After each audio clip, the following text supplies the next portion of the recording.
Well, the fallout from this weekend's events of Hillary Clinton at that 9/11 memorial, as both candidates are now saying they will release specific medical records. Let's bring in our panel. Charles Hurt, political columnist for The Washington Times. Mara Liasson, national political correspondent, National Public Radio, and syndicated columnist Charles Krauthammer. Charles. Well, walking pneumonia is a pretty benign condition if you don't have any others, if you don't have any serious underlying disease. It's a close call as to whether they should have said it.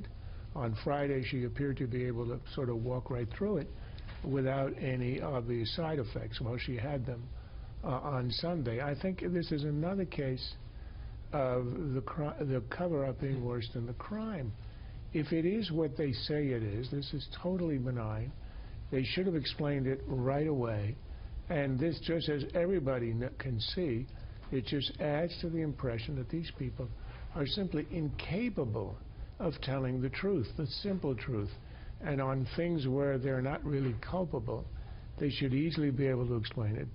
They find a way to make themselves, make her look untrustworthy, and that's where the damage is. Mara, David Axelrod, you heard him there, but he took to Twitter this morning saying antibiotics can take care of pneumonia. What's the cure for an unhealthy penchant for privacy that repeatedly creates unnecessary problems? Jennifer Palmieri, the Clinton campaign communications director, said we could have done better yesterday, but it is a fact that the public knows more about Hillary Rodham Clinton than any nominee in history.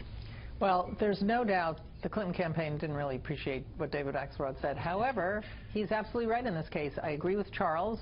I'm not a doctor. I don't even play one on TV. He is. But the political problem is worse than seems to be worse right now than the medical problem as far as we know. And they didn't have to do what they did. They could have just said that she had pneumonia. Instead, because she doesn't have a protective pool, that's another problem, she disappeared and caused a lot of curiosity. And then there was the video by a passersby. So that, I think, is a real problem. And the irony for the Clinton campaign is this was the month that she was going to show more of herself, be more open to voters, give an affirmative case for herself, not just give an anti-Trump message. And here we have this, which underscores her underlying problem, which is honesty and trustworthiness. All right, this piece of sound is from Cokie Roberts on NPR. This is not Ann Coulter on Breitbart. This is Cokie Roberts on NPR. It's taking her off of the campaign trail. It has them very nervously beginning to whisper about having her step aside and finding another candidate. Talking about Democrats. Yeah, it's probably a little early yet to be talking about the idea of replacing Hillary Clinton on the ticket, but it does underscore the nervousness among Democrats. And moreover, the unfortunate thing for the Clinton campaign, this whole episode managed to take something that was sort of whispered about in sort of undercurrents on the internet all over the place about these questions about her health, the coughing fits, even at times raising questions where there was just scant or no evidence whatsoever. And I suspect that they were trying to sort of avoid playing into that. They wound up playing into it completely and bringing it all into the mainstream. And now even, nobody can not cover this at this point. Without that video, do you think there would be this level of transparency? The video is always decisive for everything. You go back to Ferguson. You go back to the Somali invasion in '92.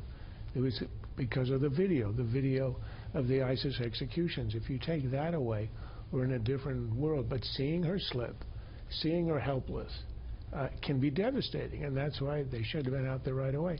And look, the irony is you could have, if they had been honest and clever, you play this for sympathy and also to show determination. This is a woman who's been campaigning 18 months, has a pneumonia, perseveres, and you might have been able to turn it around. A bit like the tear in the New Hampshire primary in 2008. But instead, they go to cover-up mode and they make it worse. Look, she's not going to withdraw over a walking pneumonia if that's all there is. And if you have a pneumonia underlying and you have seasonal allergies, you add it on to that, you can end up with a nasty cough. That's the obvious explanation, unless they are hiding something really bad. So do we believe that these records that are going to come out from Hillary Clinton and from Donald Trump, who apparently is going to put them out on Dr. Oz's show on Thursday, are they going to be detailed? Are they going to have all the details? Well, that's the big question. You know, John McCain set a certain standard for this. 1,200 pages. 1,200 pages. And something like that is probably what's required. Many MDs have now said when you have people who are over 65 running for president or who've had a history of illness, and Hillary Clinton has had the concussion and the blood clots. I don't know. We know what Donald Trump put out first, which was something that didn't count as medical records at all, written in 5 minutes, as the doctor said, and declared that he would be the most healthy president ever elected. He must have exhumed all those bodies of the past presidents. So I don't know, but I think that the onus is now on Hillary Clinton's campaign, because they've made a mess of this, to go the extra mile and to say, yes, we are being transparent, and they will be judged by medical professionals. You know, it's kind of like the tax returns issue. You know, you can get huge numbers. Everybody wants to see the stuff. They want to see the tax returns. They want to see the medical histories. But I don't know how passionately people feel about all of these things. But what is a real problem is if people think there's something defective about a person, or there's something enfeebled about her. It gets kind of hard for independents and people that aren't paying, you know, that don't have a ideological reason to go to the polls. It's kind of difficult for them to get excited. And so does that video become an indelible image? Not if she shows up at her next event or events on Wednesday looking healthy, hale, and energetic. If this doesn't happen again, it fades away.